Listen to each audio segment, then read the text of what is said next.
I'm your host, Dan Ganator, and with me is the doctor, Erinn Doctor to be exactly. Erinn Doctor. Thank you, Erinn, for accompanying me today for our inaugural podcast. I guess we just have to get it out of the way first. Is this a fake name that you have, Doctor? It's a real name. I mean, I wasn't born with it, but I did become a doctor a lot quicker than it normally takes. So, married into that one. Okay, so it took you less than 8 years. Actually, no, it Not took really. me like just about 8 years. So it took just the same amount of time. You just don't have a medical license after that. Mm-hmm. But we are licensed real estate agents. That is true, dude. We are that. You got that right, Colin. We're just, we're here, just chat about things. We're going to chat about for sale by owners today. Yes. Give you some tips on, maybe you're thinking about selling by yourself. Which I respect. I dig it. Yeah. Totally. DIY, I'm all about DIY. Mm-hmm.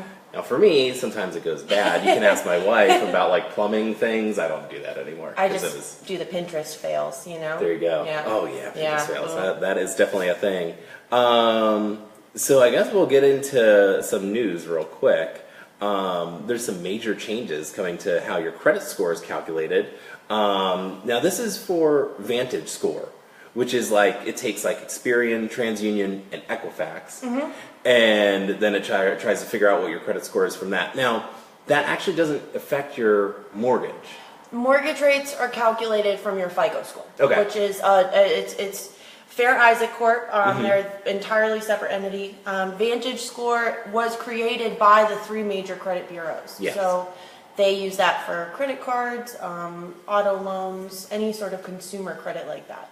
Mm-hmm. But yeah, big changes coming. Basically, the biggest changes are that they're not taking into account medical bills, delinquent medical bills. Because a lot of folks, they have, hundreds of thousands of dollars in medical bills. So they're not holding that accountable anymore. One thing that really is happening too is that they're doing what's called trended data analysis. So back in the day, if you paid your minimum balance, no late payments, that was enough. That that was good enough to get a great credit score. Now they're looking at whether or not you pay off your balance in full. So they're taking that month to month, what is your debt to income ratio? They're really taking that into account. So what we're going to see is that it's adversely going to affect those people with the high credit scores. If they're not paying it off every month, they're going to get dinged for it. But it will help those folks with the low credit scores because of medical bills. Yeah. Nonsense but you just don't want to get confused and think okay, I'm trying to work on my credit score so I can get a mortgage. They take everything into account. Yeah. Yeah, everything. What it will affect is your Credit Karma score. Yeah. And if you can get a Banana Republic credit card. But what I'm kind of saying is that if you look at your Credit Karma score, it could be very different from what your FICO score is. And and now it can be as well, but even now with these changes, it could be even more different. Yes, absolutely. So that's one thing you have to be mindful of. When you're going to get a mortgage, you really need to speak to a lender. That's the biggest thing. And sometimes that conversation's scary. Sometimes it sucks. Yeah. But you really have to just know what's available to you because there are different programs. And what they have is they have these simulators that they can just plug different scenarios in and say okay, if you pay $600 towards this credit card, your score will go up 12 points or 20 points or 50 points or whatever the case may be. So they're really helpful. But there's credit repair, speak to a lender. Definitely, it's just different. It's different. Yeah, definitely. And then if you guys ever need any suggestions of who to go to, let us know. We'll give you all our information. We have some good guys that we work with. Totally. But and then so I have a fun little listing because there's a lot of fun listings out there. So this listing is actually from Idaho, and it's a property that's been on the market for over 10 years. Well, let's preface too. Some states you have to disclose certain information. Florida, you really don't have to disclose much unless your roof fell in and you have to let them know that happened. But some states you have to disclose if someone died there or if in this scenario, if the property is haunted. That's very common in New York and Boston and those old-timey towns where people genuinely believe that their home is haunted. That's a thing. Yeah. So this property, it's kind of a mess. if you look at the listing. It's Yeah, it's a little ramshackle property there. we'll post a link so you can check it out. It says, stunning property located close to all the Coeur d'Alene, is what we'll say, has to offer. Sprawling front porch that can barely hold itself up. 3 bedrooms, 1 bath without a bath. Kitchen has been fully removed for your convenience as there are enough restaurants downtown. Wait, question. What is Yes. what is a bath? So the tub is gone? Yeah, so Okay. it should be 1 bathroom without a bath. I got you. Yeah. Okay. All right. Now, does it have a shower, I wonder? It might thinking rain probably inside. not. We're not sure. Yeah, there are some, how often does it rain in Idaho, I wonder? I don't know. They have potatoes, so Yeah. it must rain. Potatoes I don't know. in the rain? I don't know. I'm not sure. That's beyond me. Yeah, so there's plenty of restaurants downtown, so you don't need a kitchen. Plenty of ventilation in the roof. There you go. So maybe that's how you get your shower and an attic for those hot summer nights. Spacious basement features a diverse ecosystem with plenty of wildlife for target practice. Any North Idaho property owner's dream. 2-car detached garage is an entomologist or structural engineer's paradise. You will be hard-pressed to find a property in this condition at this price. And from the photos, didn't it say he had a sign out front with a big rider that just said "not haunted"? Yeah. Yeah, because I mean, that's what I look for in a house. I don't want to buy a haunted house. I mean, falling yeah, down that's how you do it. with animals in the basement. Yeah, because it does look like this like ramshackle thing that is It's just just a going little, it's a to little shack. fall at any point. But yeah, and it's like listed for almost $300,000. So I don't know how At much. least he was honest. I don't Yeah. know. I mean, and the owner was okay with it. Was he though? Do we have confirmation on that? From this, it says that he did check with the owner first to make sure that it was okay to say. You've got to at that point. I Yeah. don't know. Yeah, if you don't, then that's bad for business, friend. I don't know about that. So, anyways, let's get on to the for sale by owners. Yes. Let's discuss that. So, there are a lot of reasons that maybe someone would want to, sell themselves. Yeah. And I think it's definitely valid. But what are some things that they would have to think about? There when are you're a gonna get few. into that So process? we speak to folks that want to sell their home, and typically we work with folks that they've tried to do it and it's just not working. They've hit Yeah. that stumbling block.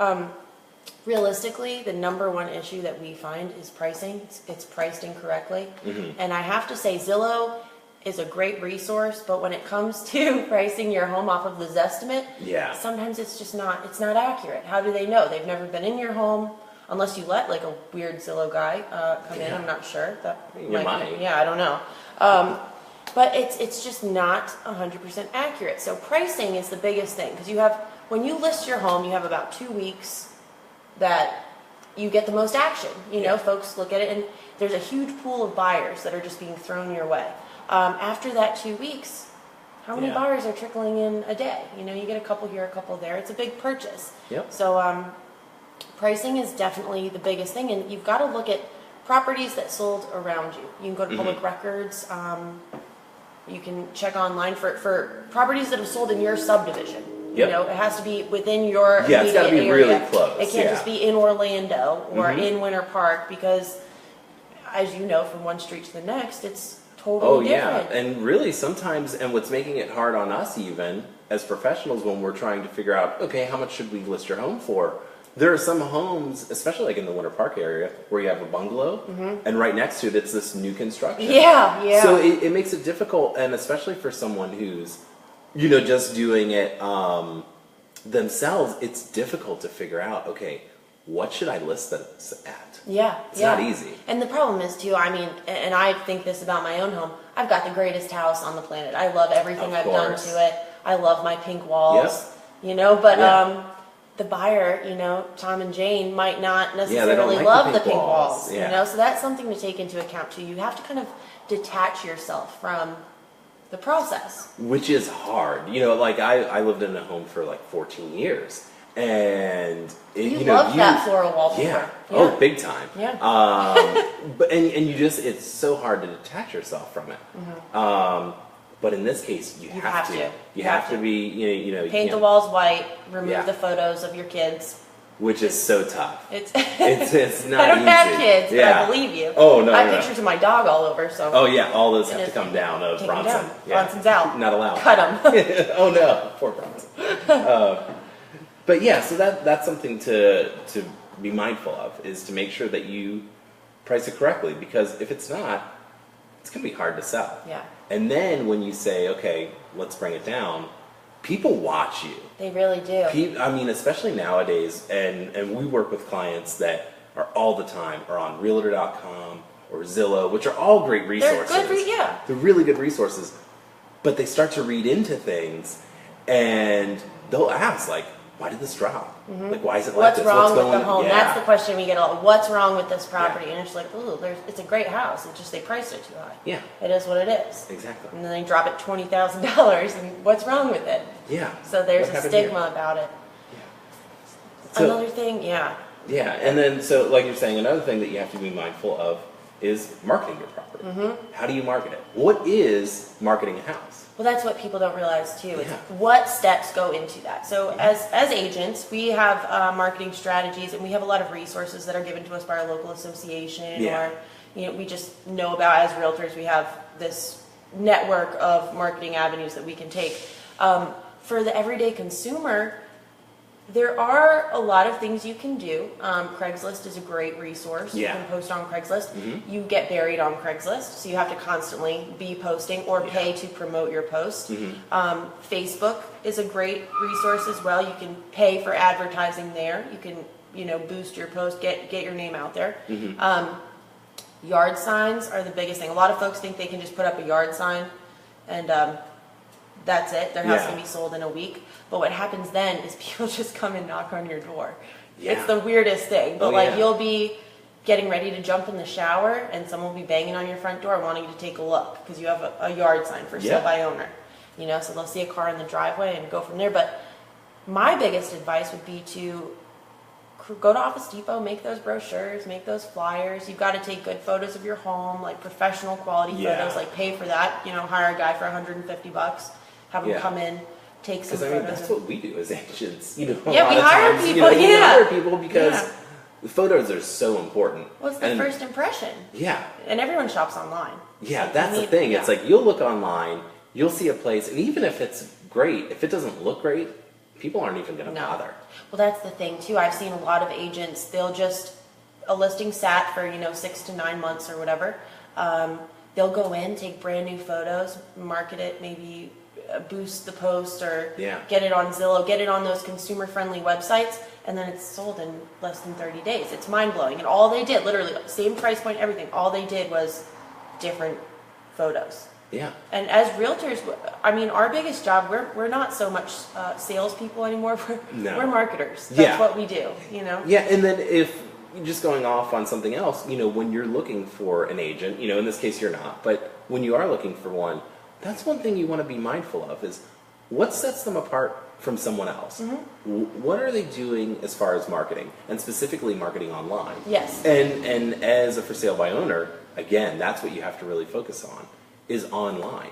Make even like little videos or whatever. Yeah. But something to just put yourself out there and really to give someone a lot of information about your property so that makes them want to come in and You check have it out. to, yeah, you have to write a good description, Yeah. tell them why they should move in to your home, Yeah.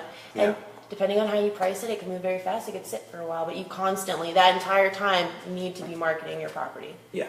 So that's the number one biggest issue people face. They just genuinely don't realize the steps that go into marketing it, I would say. Yeah. And then another thing is you have to maintain your home. You got to keep it ready to show condition. And anyone who's sold their house, you understand that. You know Yeah. how it goes. Even when you work with a realtor, we always tell people like, hey, make sure everything's clean, make the bed, do this, do that. Because you'd be surprised, the smallest little thing will make someone just like click and be like, I don't like this place. Even if it doesn't matter at the end of the day. I mean, it could be you have some laundry just like in the corner of the room. I was just about to say, I have my guest bedroom right now is just dominated by clean laundry that I need to fold. And I can't do that if you have a job and you're trying to sell your house, good luck to you, because It's not easy. it's not easy. It can be a full-time job trying to Just sell your keeping up home. with everything, yeah. Definitely. Yeah. Yeah, because I remember when I put my house on the market, it was not easy. I mean, it was only on the market for like a week and a half, 2 weeks, but it was a full-time job Yeah. and then some. It's stressful. It's very stressful. Yeah. And that goes into too, like if you're selling your house by yourself, people are calling you directly. Like you're dealing with agents, you're dealing with Yeah. regular folks off the street that want more information. Like your phone will be blowing up all the time. Yeah, and that's one thing that you have to be mindful of, especially when you're on a place like Craigslist, which is it's such a great resource, but the varied kind of people that you'll get calling you. Yeah, you almost have to qualify them over the phone. You've got to know what questions to ask, because there's random people are going to just be calling you for. Yeah, you almost want to have them pre-qualified essentially, because that's what we do as Yes. agents. Typically, before anyone comes into your home, they've already been pre-qualified to buy that home. Yeah, because I don't want to waste not Yeah. to be brash, but I don't want to waste my time showing folks property that they can't afford. No, you don't want to waste your time. You I don't want to waste their time. Yeah, the you know? property owner's time. Just tire kicking. There's a lot of time wasted. Yeah, and you're dealing with another agent that you have to talk to, and it's not fun when you get into a scenario like that. So that's why you always want to just make sure. Okay, and it seems uncomfortable to ask, well, can I see your pre-qualified letter? Yeah. But you have to.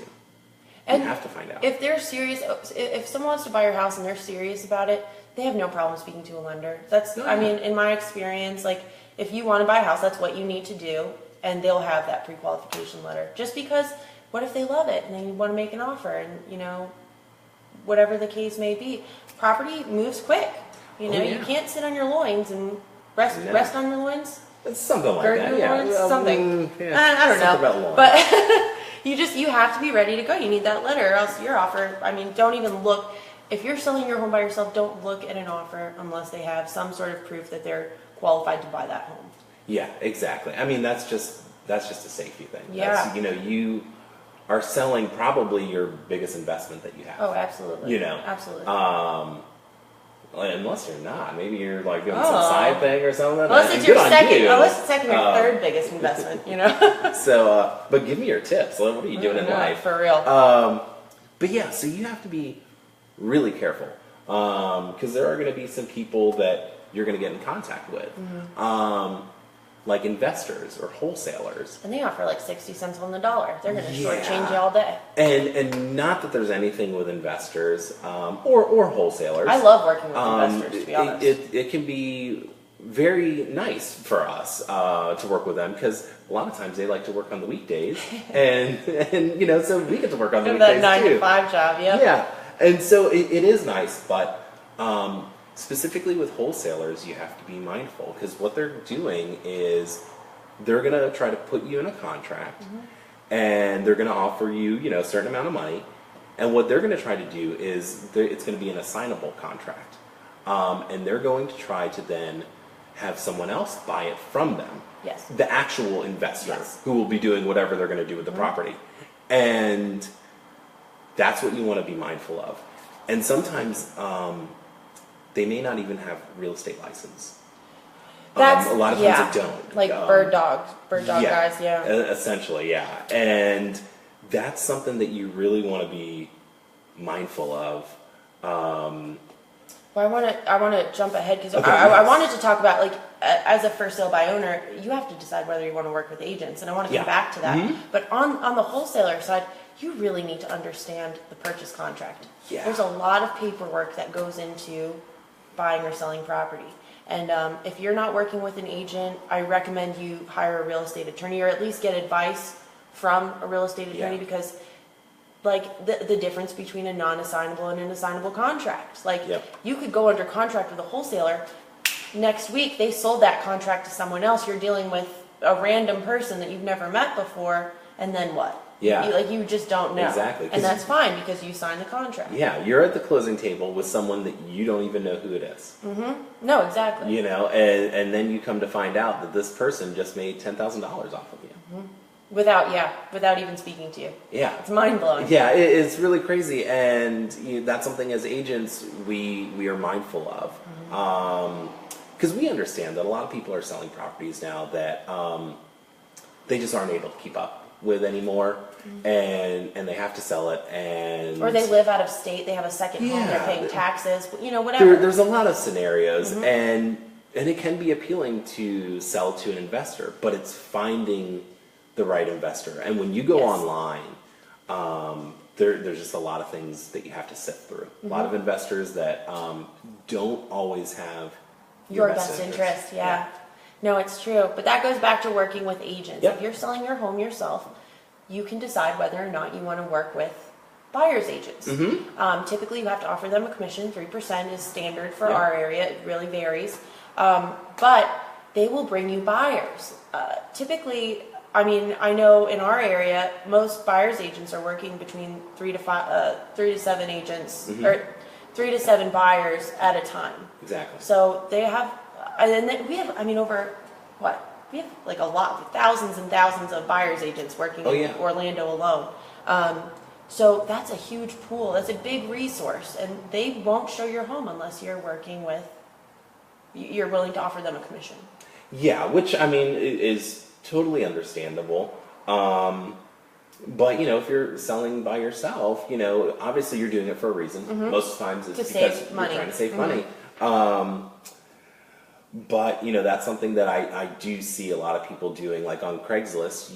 You'll see a posting for sale by owner, and it'll be on there for a little while, and then they'll change it and say, I'll work with buyer agents. Bring your buyers. And it's kind of good too, because as buyer's agents, we write up the contracts. We take care of all the paperwork. We'll get you in touch with a title company. We'll take it to that next level. And as transaction brokers, it's our fiduciary duty to do what's in the best interest of both parties. Like we can negotiate on behalf of our buyer client, but we can't take advantage of the seller or do anything that's unethical. There's a code of ethics that we have to abide by. Yeah, at the end of the day, we are licensed, and we have to report to somebody. That license. Yeah. We have people that are watching us, and to protect the consumer. And that's why, again, it goes back to, it is good to work when you can, because we understand that everyone's financial issues are different.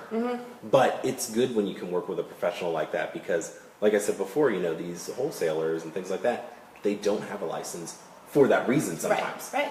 So there can't be any action brought against them. Agreed. And it can get hairy. That's why, I mean, really, if you're going to sell by yourself, it really always comes back to consult an attorney. I can't hurt, Yeah. There are some out-of-pocket expenses, but it's in your best interest to do so. Yeah, and sometimes, you can find some good people that will consult for you a little bit, for free to a point. Yeah. And give you just some good advice to look out for, like, to have your contracts ready, different disclosures, any addendums. If I'm showing a for sale by owner, I bring along with me a seller's disclosure. If it's built, prior to 1960, I bring that lead base paint disclosure. Because it makes, if my clients want to make an offer, it makes my life easier. But I bring those along with me. You can have them, you know. Those are things you need to think of. Do you have those disclosures ready to go? Do you have a purchase contract ready to go? Do you understand it? Because you're going to just be handed this and given 24 to 48 hours to make a decision. Do you even know what you're signing at that point? Yeah, and you just have to, really protect yourself, protect your investment, and making sure that you're not going to be liable for something down the road.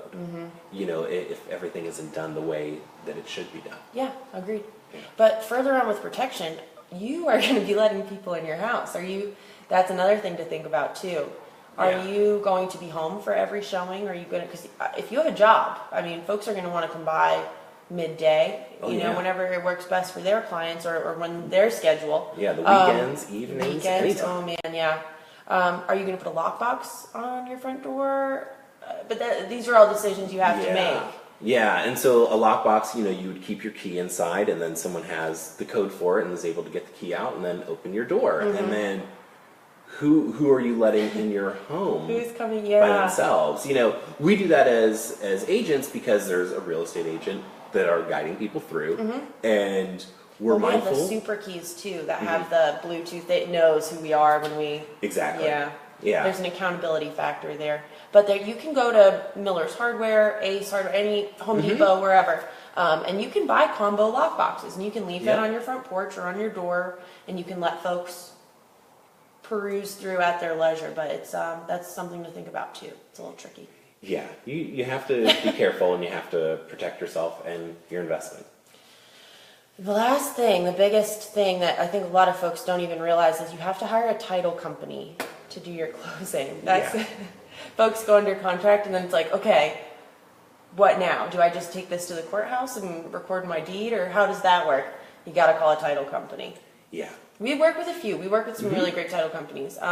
They really handle everything. They do a lien search. They'll handle your closing documents. They'll speak with the buyer's lender and get all those documents ready to go. So definitely pick a good title company. Yeah, definitely. And we actually do have some connections with people, and we can always give you referrals if you're interested in that. Can even get you a deal sometimes. Yeah, So, we work with some title companies. They offer discounts at closing, and it's all incentive for the seller to work with them. So we'll include that information in the comments and everything as well, so you guys can click over there. Anything else that you can think of for our for sale by owners? no, I think we covered most of it. But if anyone ever has any questions, they can always contact us. Erinn, how could we contact you? You can email me. It's Erinn Doctor, ERINN at exitcfl.com, or my cell phone is 407-920-1176. I'm pretty much always available. It's a curse. Nice. But I'll answer Blessing and a curse. pretty much all the time. There you go. And you can contact me through email at DanG, D-A-N-G, at exitcfl.com. And then also my phone number is 321-229-2619. And then my website is sellcfl.com. And I made like a little information sheet for sale by owners. It'll be up on my website, so you can check that out as well. Perfect. And thanks for listening. Thank you guys. Bye. Bye. My landlord is calling me. I'm like freaking out.